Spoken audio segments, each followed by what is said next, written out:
everyone. Good morning, good afternoon, good evening, whatever time it is in your locality. I say welcome to another time with me. And today is the fourth day to Christmas, and won't be any different from yesterday, which was the fifth day to Christmas.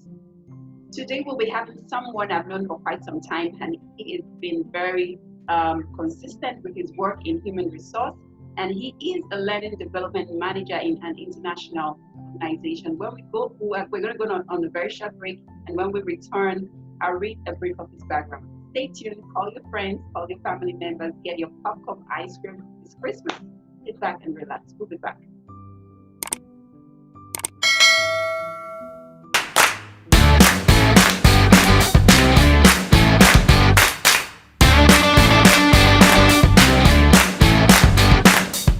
Welcome back from that short break, and my name is Faith Afolabi, and I'm the host for the Humans in Development Conversations. And today we'll be meeting our guest. It's fourth day to Christmas, guys. So his name is Olumide Orisafeyijimi. Yeah, I got that. Yes, Okay, yes, so he's a people and organizational transformational professional with hands-on experience with supporting the complete cycle of talent and performance planning, management, development, and enabling. So he has worked in profit and non-for-profit organizations ranging across small enterprise, national and multinational, and he has a master's in Organisational Change and Development and a BSc in Sociology. So today you'll be meeting him, and he will be sharing the experience on how he has moved from profit making to non-for-profit making. I'm sure some of you are excited and you want to know how to move this Christmas, and we have 2021 in the next few days coming to us, and you want to be prepared on how to make the right choice in your career. So stay tuned, and let's get to meet you. Merry Christmas, Olumide. Merry Christmas, Faith. Thanks you for coming. having me. Doing fantastic work. I have been following when I can, and also great to meet your audience as well. Hello, everyone. Okay, all right. So what are you doing now? Did you travel for Christmas, or you're with family? Well, I'm based in Abuja, like you know, it's been a long year, and so I think we deserve to give everyone ourselves a treat this year, 2020. Yeah, it's been a very wonderful year with COVID and all. Okay, so can you tell us, why did you start on the journey in HR, first of all? Why are you into HR? And we want to know what inspired you. Yeah, I mean, I think I've been blessed to been able to kind of connect what I studied in school. I did a BSc in Sociology, and Sociology is a very wide course. So you do a bit of, you know, society, but you also do a bit of organization. And I think early on, I wanted to be able to work with teams and organizations. And even though I started my career in a telecoms company as a customer service rep, I knew that I would rather work with organizations and human resources. So I did a master's, which I think made the most difference. My master's kind of was a switch that opened the door to consulting for me. And that's basically how I journeyed into the HR space. Oh, fantastic. So you've always wanted to work with people. Like I say, you're a people's person. Yeah, people, but I think even more organizations, you know. So my role is really about how people and organizations connect to meet strategic objectives. That's where I play. So can you tell us, how are you able to move from profit to non-for-profit organization? Profit to not-for-profit. I think for myself and anyone that wants to make that move, it's really about being a follower of the NGO space. I think that's really what matters. You need to connect to people in that space, whether on LinkedIn, connect to job boards that specialize in that space, connect to organizations and follow them. I think that's the first thing. Next is just having the required experience. And If you're going to have a general HR role, then I would say there are 3 areas that you really need to either have experience in or have training in. One is general human resources. The second area is operations, and by that I mean admin, office management, procurement, things like that. And then the third thing is security. Those are really 3 areas that if you are an HR generalist in the NGO space, you really need to have either knowledge or experience. So my role is more of a specialist role. So rather than HR generalist knowledge, I have knowledge around capacity building and organizational development. So I think that's what you need to either know or have experience in. I acknowledge that not everyone's going to have experience, but that's why you have trainings, where you have volunteer opportunities. Knowing the NGO space is not what's most important. It's really about, just having these key 3 pillars as far as HR is concerned. Yeah. Okay, wow, fantastic. So I would like to know, so you recruit for people. Are you responsible in recruiting persons for your organization? Are you responsible? Would you like to walk us through the process of recruiting briefly? What organizations look out for when they're recruiting for a role? Okay, I can walk you through, even though that's not one of my job responsibilities.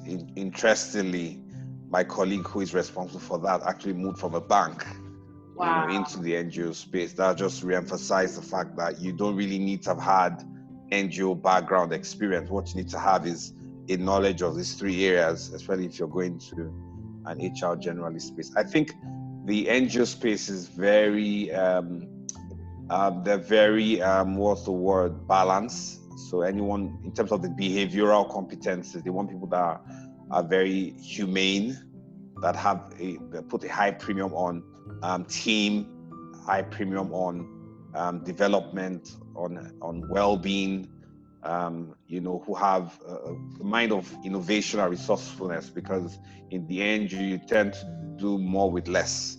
You don't have profits, so the little you have in terms of people and finances, they want to see people that have been resourceful throughout their career or previous job roles and can make that kind of magic happen. So behaviorally, those are some of the things I would think the NGO looks for as they hire people, whatever role. Okay, wow, quite interesting. So, Olumide, it's Christmas, right? So, I want to do a very short game with you, get to know you personally, and then from there we'll move on to the next 2 questions, so we can allow you to have wonderful time with your family. Okay, so I'm going to be asking you yes or no questions. That's fine. Great, something you can answer. So, have you ever ridden on an elephant before? That's the first one. An elephant? No, I haven't. I haven't read it. Have you ever gone on a roller coaster before? And if yes, did you throw up? Okay. So, have you ever picked your nose and wiped it under a table or a chair before? No, I haven't wiped it. Maybe growing up, maybe growing up. Maybe that's some former phase of my life, but not currently. No. Okay. Have you ever had a black eye before? And if yes, what happened? If I have had, I probably hit my eye on somewhere. I don't think I've ever gotten into a fight that would have led to a black eye, but I may have hit my face. So I've always been very gentle and avoided fights, Okay. So. Have you ever swum under a waterfall before, like swim inside waterfall? Waterfall? No, I haven't. I would love to one of these days, Okay, so have you ever broken any bone in your body? Thankfully, I haven't. Amazing, isn't it? I haven't. Amazing. I haven't. I watch cartoons and amazing. I'm so thankful. Never had to wear a cast. Never broken a bone. Okay, so were you born in a foreign country? No, I wasn't. I wish I was. Okay, so finally, have you ever been to a Madonna concert or any concert at all? I probably have been to a concert, but definitely not Madonna. I know Madonna has some really nice songs, but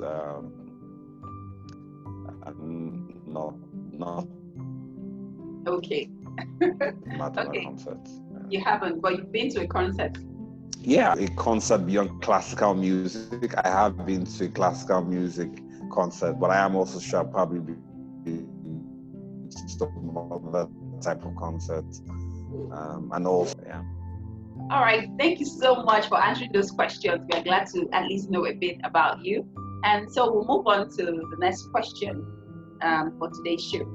So I'd like to know what has been your greatest challenge in recruiting for talent for your organization, and how have you been able to resolve that? Okay, so in terms of challenges to recruitment, I think the NGO space isn't always the highest paying sector. So we're good on benefits, but we may not be the highest paying in terms of financials.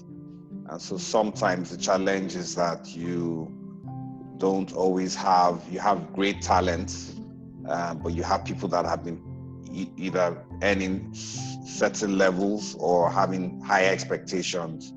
And that's often the challenge. So I think that's often one of the main challenges. And I think often is also movement and relocation. Depending on the roles, the greatest needs in the NGO space in Nigeria are probably the North and the Northeast specifically. And so many times the challenge is having people that have skills and experiences, being willing to get hired and moving into those areas. And I think that's also sometimes a challenge. A lot of very competent people are in the South and they are willing to make the move to where the needs are. All right. So if someone wants to come into your space now, what would you advise the person? So must I have like a degree in human resource management? What kind of advice would you be giving to someone that wants to take up the role as yours? Okay, so if you want to come into this space, if you're like a graduate or you just finished school, what I've found is that many NGOs have internship roles. And so you need to look out for internship opportunities. And I think that's a great entry into the NGO space. I mean, many NGOs may not retain you because it's like their way of just building capacity in the industry. So they tend to give you that 1 year and then say goodbye. But I have known people that have gone through that 1 year and they become literally good fits in other NGOs and then they find jobs. So if you're like graduate, that's a good place to look at. But if you're like middle level, I would just say you need to keep tabs of NGOs in Nigeria or wherever in the world that they exist. I mean, you can connect with certain job boards like Impact Pool. You have DevX. These are places, actually, if you're middle level, senior level in your space, these are places you can either sign up, create a profile, and even if you want additional services, pay. And then you get to have access to jobs that are often international. So you're not even restricted to Nigeria. And then you need to connect with people on LinkedIn who are already in the space because we value in the NGO space referrals and things like that. For experience, I think it's just a question of gathering experience. If for any reason you feel you don't have HR experience at your beck and call, then it's taking advantage of trainings, capacity buildings that will build you along those 3 areas that I mentioned: HR generalists, operations, and then the area of security or safeguarding. Okay. All right. So someone is watching and then they want to apply for a job. So what would you advise them to put on their cover letter? How would you want them to structure that? Because I know a lot of times HR recruiters, they're asking for CV and they're also asking for cover letters. So what's the difference between having a CV and a cover letter? Sometimes I think the importance of having a cover letter once your CV is there. So why do you need that? I know you might not be the recruiting person, but you're in that space and you can just throw more money. Yeah, I think it's like questions, closed and open questions. The closed question is the yes or no, which is your CV, but the open question kind of gives, just like you ask me questions, gives a better opportunity before your interview for the recruiter to kind of have a feel of your understanding of the role, your ability to inspire. And I think that's very key, your ability to inspire through the cover letter, because the job description already tells us about your knowledge and competence, but it's how do you inspire? How can you sell yourself? How can you connect to the role or connect to the organization using that white space, which is probably a page. And so for me, that's really the value of a cover letter. And even your job description, you often need to also adapt it to the role and the organization, because there are times you've had experiences that are not spelled out in your job description. So there's a need often to take your time and either capture that in your responsibilities or capture that in your achievements, and make sure that the role and the organization know that you've had relevant experiences.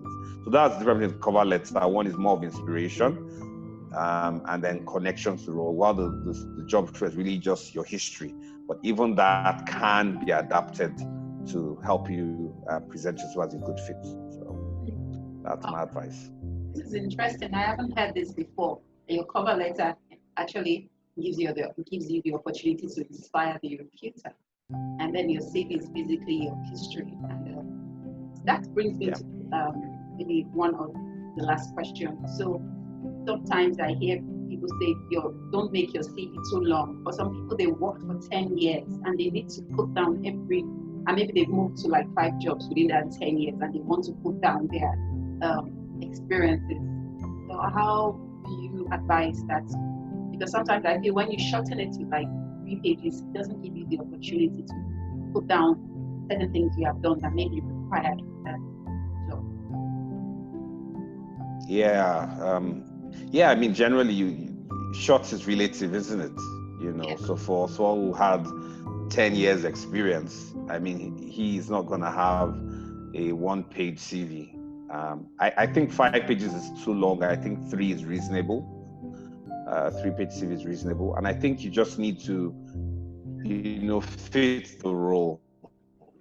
So you need to give more space to job roles that really speak to the role you're applying to. Obviously, most CVs are chronological, but if my current role is more important than a role I did 3 years down the road, I'll probably invest more time in really sharing what I did and what I achieved than the role I did 3 years ago. Even if that role is relevant but not as relevant, I wouldn't give as much space. So I think it's really those are the decisions the person crafting the CV needs to make. Give more space to roles and responsibilities that are more relevant. And in these days of technology, you could just provide a link on your CV where you could allow the recruiter click the link and then actually view a larger and longer, history, because most CVs are sent anyway through emails. Why can't you say this is really a summary and give a short explanation? Click the link and you would have access to a full history of mine. You can actually do that in your CV?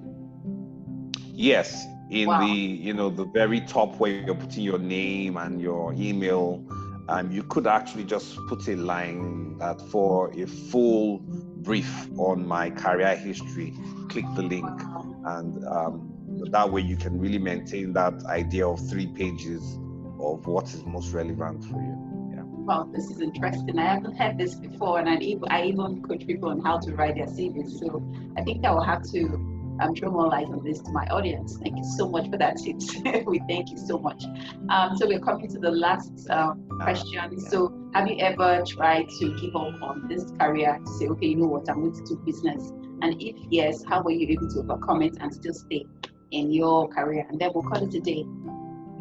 Well, not my current job, but obviously in previous jobs, I have wanted to make decisions between, if you say business, I think, that's relative. I wouldn't advise anyone to just parachute out of their job and set up a business. I believe these are things you can build alongside, and that's really my advice to anybody. Build your business or multiple streams of income. Let's not interfere with your work, and as that becomes more prominent, then you can make that decision. But I've never really come to that place where I've had to, make a choice between my work and a business, because I've never really invested, that much into a business, So no, at least not in my current role. And I would say really, for anyone coming to the NGO space, it's a space where you really can live, you know. And I've been working for like 15 years, and I know I've had that experience. Okay, so basically, I mean, the idea is you build your personal business, not allowing it to interfere with your work, and at some point you make a decision as to if that's a better choice for you, either because it gives you more time or because you feel it gives you more financial reward. In terms of time, I would say that the NGO space is often that kind of space you want to move into. If you're on the rat race, you really want good time for family, then I would say the NGO space is that kind of sector that often offers that. At least that's my experience. Yes. Okay, yeah, I can say that is true and not so true. It depends on your role. Like for technical people that do a lot of travels, you have to decide because I've been in that space. So sometimes, especially with technical people, for your role, it's easy for you to just stay because you're not doing a lot of programs. You're not traveling to field as such. Yeah. So, well, it depends on each person and how they can prioritize their work as well. Like, so it's been a wonderful time having you on the show today. We've come to the end of today. I want to say thank you for coming and bringing out some of your spare time this utility with us. So thank you so much for coming. We've come to the end of today. Thank you, Faith. Thank you, Faith. Had a good time and well done. Thank you. Okay, so viewers at home, we've come to the end of today and thank you for staying with us. Tomorrow we'll be back on the third day to Christmas, so please it will be showing same time and same YouTube channel. Subscribe on our YouTube channel, follow us on all our social media on Twitter, Facebook, Instagram, and LinkedIn. And we want to say thank you. Merry Christmas.